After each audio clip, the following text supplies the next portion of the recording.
샬롬 더일처치 가족 여러분 안녕하세요. 오늘의 말씀을 함께 나눈 사무엘하 21장 17절입니다. 스루의 아들 아비새가 다윗을 도와 그 블레셋 사람을 쳐 죽이니 그때의 다윗의 추종자들이 그에게 맹세하여 이르되 왕은 다시 우리와 함께 전장에 나가지 마옵소서, 이스라엘의 등불이 꺼지지 말게 하옵소서 하니라.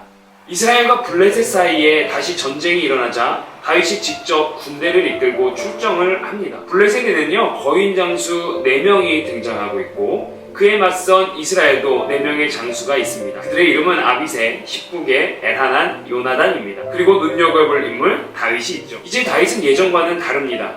지쳐서 블레셋의 거인 장수에게 죽임을 당할 위기에 처하여지고 그 순간 아비새가 그 블레셋의 용사를 쳐 죽이고 다윗을 보호합니다.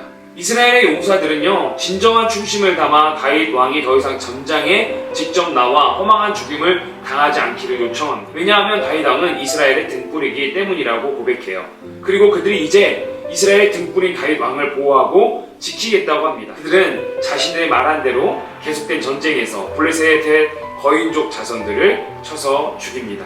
오늘 본문을 통해 하나님의 때와 방법을 묵상하게 됩니다. 다윗은 젊은 시절 하나님의 도우심과 은혜 가운데 수많은 전쟁에서 승리를 거두었습니다. 그러나 이제 나이가 들고 지쳤어요.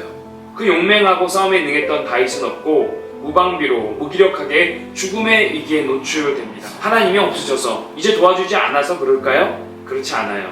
이제 다윗은 다른 방법으로 하나님과 이스라엘을 위해 헌신해야 하는 시기를 맞이한 것이죠. 하나님의 때와 방식을 분별해야 하는 시점에 있는 것입니다.